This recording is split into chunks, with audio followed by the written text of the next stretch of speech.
तो दोस्तों आप सब कैसे हैं? आई होप सो आप सबका पढ़ाई काफ़ी अच्छा चल रहा होगा, बोर्ड का प्रिपरेशन काफ़ी अच्छे से चल रही होगी आप लोग का।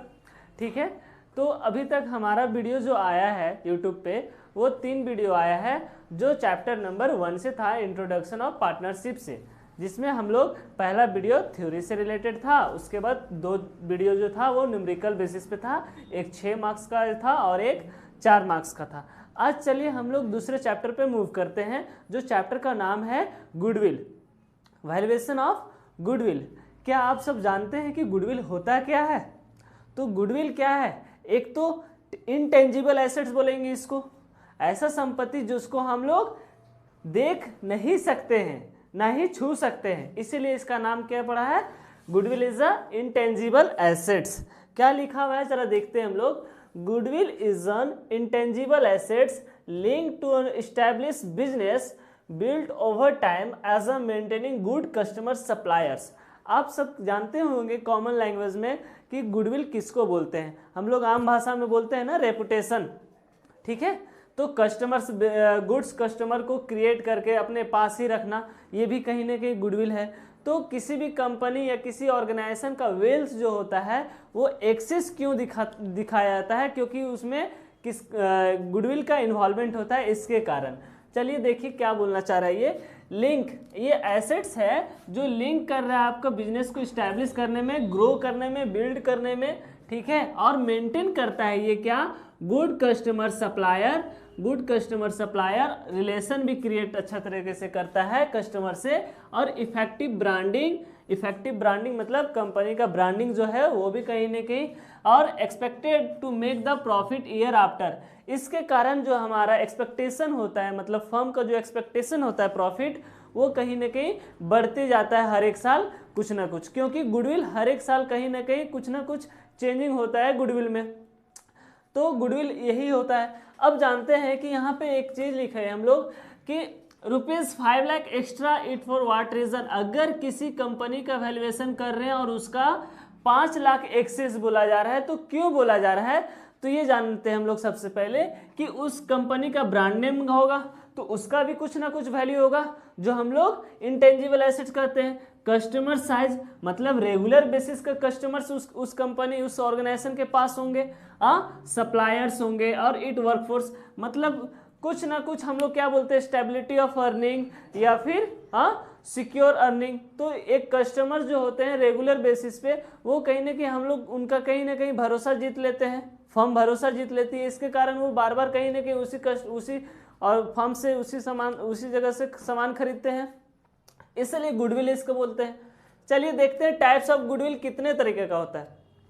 तो परचेजिंग गुडविल होता है और सेल्फ जनरेटेड गुडविल होता है। अब गुडविल 2 तरह का होता है, ये भी जान लिए कि परचेजिंग गुडविल और सेल्फ जनरेटेड गुडविल। अभी जो हम लोग देखेंगे वो सेल्फ जनरेटेड गुडविल को कैलकुलेट कैसे करते हैं वो हम लोग जानेंगे इसके आगे। चलिए देखते हैं method of valuation of goodwill, मतलब वैल्यू कैसे कर सकते हैं गुडविल के कितने मेथड से। तो 3 मेथड है, एक एवरेज प्रॉफिट मेथड है, दूसरा हमारा सुपर प्रॉफिट मेथड है, तीसरा कैपिटलाइजेशन मेथड है।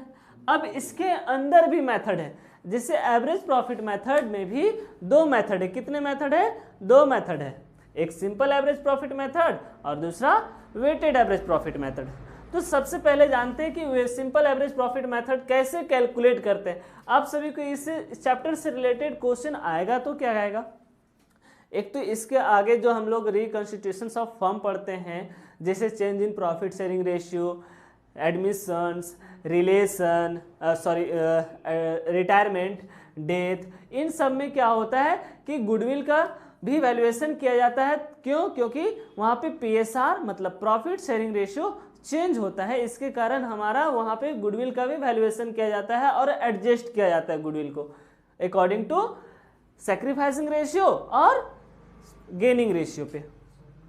चलिए देखते हैं कि सिंपल एवरेज प्रॉफिट मेथड जो है वो कैसे निकाला जाता है। तो सबसे पहले क्वेश्चन में आपका प्रॉफिट दिया रहेगा कुछ ईयर्स का, तो टोटल प्रॉफिट हम ऐड करेंगे, उसके बाद नंबर ऑफ ईयर परचेज से हम अगर एवरेज प्रॉफिट निकालना चाहें तो total profit divided by the number of years.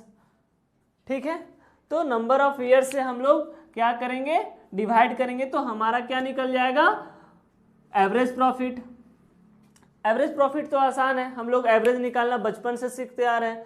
उसके बाद जो एवरेज प्रॉफिट आएगा उसमें हम लोग गुडविल को क्या करेंगे, गुडविल निकालने में average profit into number of year purchase.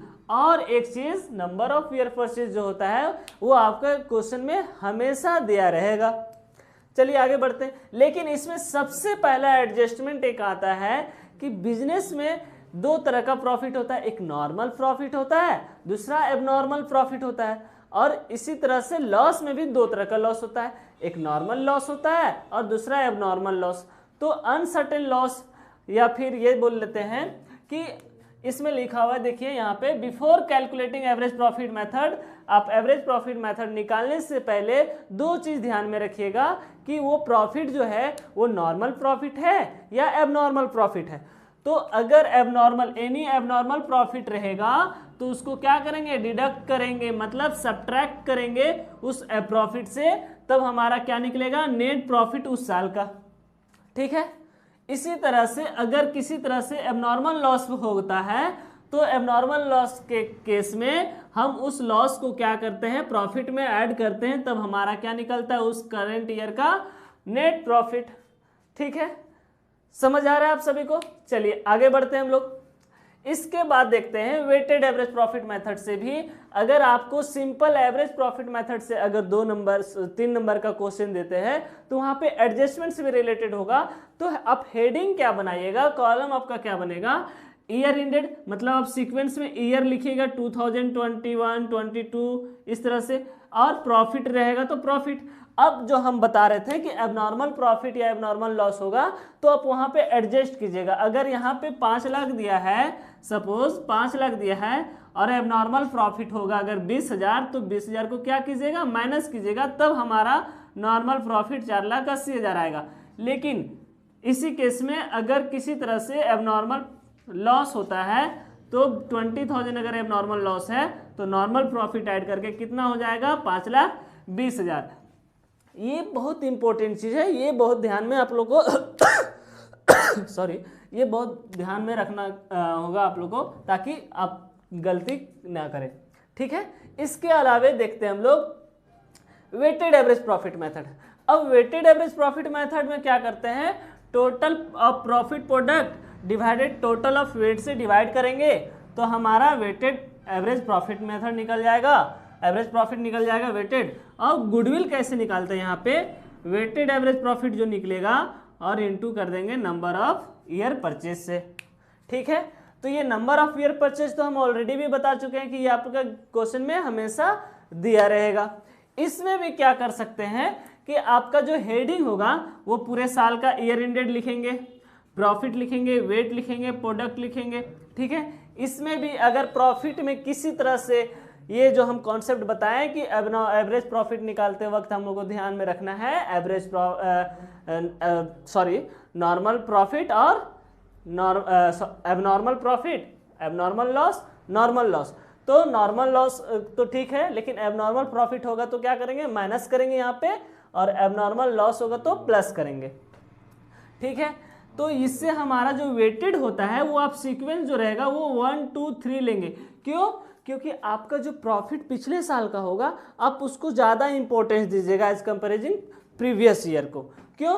क्योंकि जो आपका जो अर्निंग है, अर्निंग कैपेसिटी बढ़ती जा रहा है या घटती जा रहा है उससे समझ में आता है, तो हम लोग ज़्यादा वेटेज या ज़्यादा प्रेफरेंस उस जस्ट प्रीवियस ईयर को देंगे। इसीलिए रैंकिंग जो किया जाता है 1, 2, 3, 4 के अकॉर्डिंग किया जाएगा। और ईयर एंडेड भी तो लिखते हैं, अगर 2019, 2020, 2021, तो उसी तरह से आप उसको प्रेफरेंस देंगे तो वो निकल जाएगा आपका वेटेड और प्रोडक्ट। तो इसीलिए बोले कि टोटल प्रोडक्ट को डिवाइड करेंगे टोटल वेट से तो हमारा निकल जाएगा वेटेड एवरेज प्रॉफिट में, और इसके बाद गुडविल निकाल दीजिएगा।